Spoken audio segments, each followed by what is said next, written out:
The community that we're talking about starts at Morris Road to our north and ends at St. Elizabeth Wall to our south, and then from Anacostia River to the west and going eastward towards Alabama Avenue. My name is Tindani Mpulabusi. My project is Berry Farm, past and present. I'm the executive producer.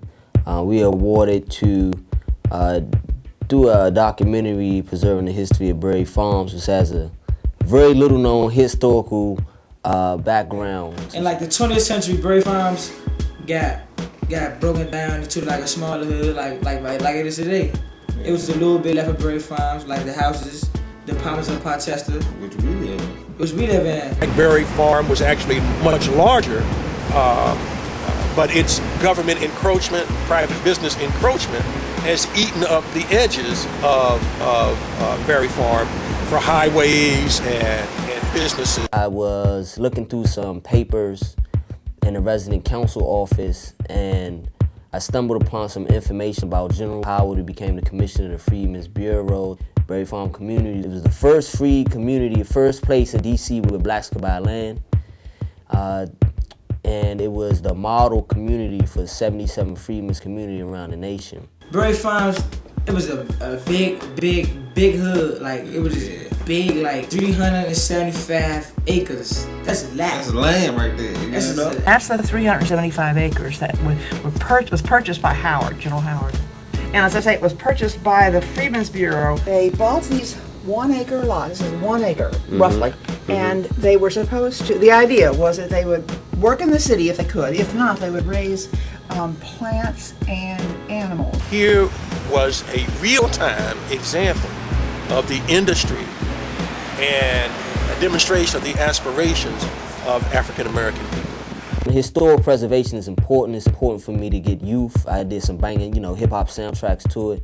I want to make it hip-hop friendly, youth-friendly, get more young people involved and understand the importance of knowing their history, knowing their past, in order to provide for their present. And that was why I did it, That's why I did it, to tell a story. This particular tract of land was hilly. And when I started reading the history, I didn't realize a dale meant it was a valley. But so it was hills and dales. And they decided, well, we're going to change this name to Hillsdale. Just look at the terrain, the land that they had to tame. Because, this land was growed up. There were nothing but trees. So these families had to come in and they bought their acre and they had to cut down all those trees. They walked out of this community every day and walked up Nichols Avenue, which was at that time probably called Asylum Road, because it was the road to St. Eve. To get the project done, I had to pull on some help from some people in the community. Started off with this idea of me doing this research in the Berry Farm Resident Council with Ms. Farrell's and Ms. Linda Miller's support for the Berry Farm Resident Council. And I threw a proposal to DC Humanities Council to help support the project. Ms. Patsy Fletcher with the Historic Preservation Office helped me out. Kaleem Umrani helped me. My lead scholar, Kalfani Teray, Trish Savage helped out. Councilmember Marion Berry came through. A lot of the community residents was a very instrumental part of making this thing happen. So in Berry Farm in particular, a lot of the several buildings, the school buildings that were put up. Jeez, what's up, man? What's up? Ain't nothing.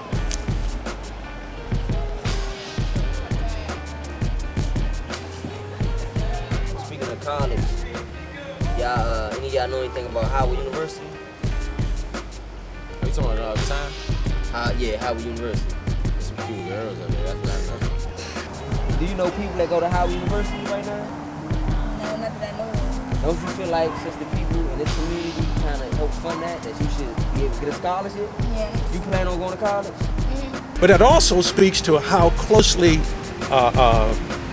knitted together, Berry Farm and Howard University were. They share a common history. And the relationship between Berry Farm and Howard University, obviously founded by the same man that was the motive force behind Berry Farm. It is strange, it is troubling that Howard University today is not more closely involved in the Berry Farm community. There's a little known historical connection between Howard University and Berry Farm. I thought it was crazy how more people from that community were going to DC jail as opposed to Howard University. I reached out to Howard University students. They came in big numbers down to Berry Farm's RAC to rebuild this little known relationship. And we said, what is history? History is his story. And if you're not telling your story, someone else is telling it. So I felt it was important to tell my story, our story. Berry Farm, past and present.